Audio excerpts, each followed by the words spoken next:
2 shirt മുണ്ടൊന്ന് തേച്ചേ. ഞാൻ ചോദിച്ചോ കേട്ടാ, നിങ്ങൾ എവിടെ പോണെന്ന്? തേക്കടി. എവിടെ പോണെന്ന് ചോദിച്ചിട്ട് അത് പറയാനില്ലല്ലോ. അതല്ലടി മലയാളത്തിലല്ലേ പറയണത് തേക്കടി.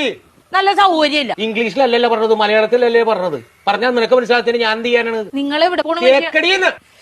ഓ എനിക്ക് കലി കയറണുണ്ട്. നിങ്ങൾ എങ്ങോട്ടെങ്കിലും ഇറങ്ങിപ്പോയി എന്തെങ്കിലും പറ്റിയാ ഞാൻ അറിയുവോ? സ്ഥലം പറയാണ്ട്. ഇനി അത് പോട്ടെ, ആരെങ്കിലും നിങ്ങളെ തിരക്കി ഇവിടെ വന്ന് ഇവിടെ പോയെന്ന് ചോദിച്ചാൽ ഞാൻ എന്ത് പറയും? നിങ്ങളെ ഇവിടെ പോണ പക്ഷെ അത് പറ ആദ്യം. തേക്കടി. ഇങ്ങനെ ഇരിക്കണാ റെഡിയായില്ലേ? ഷർട്ട് മുണ്ടും തേക്കാൻ പറഞ്ഞിട്ട് അവള് തേക്കാനല്ല. നല്ല സൗകര്യല്ല തേക്കാനായിട്ട്.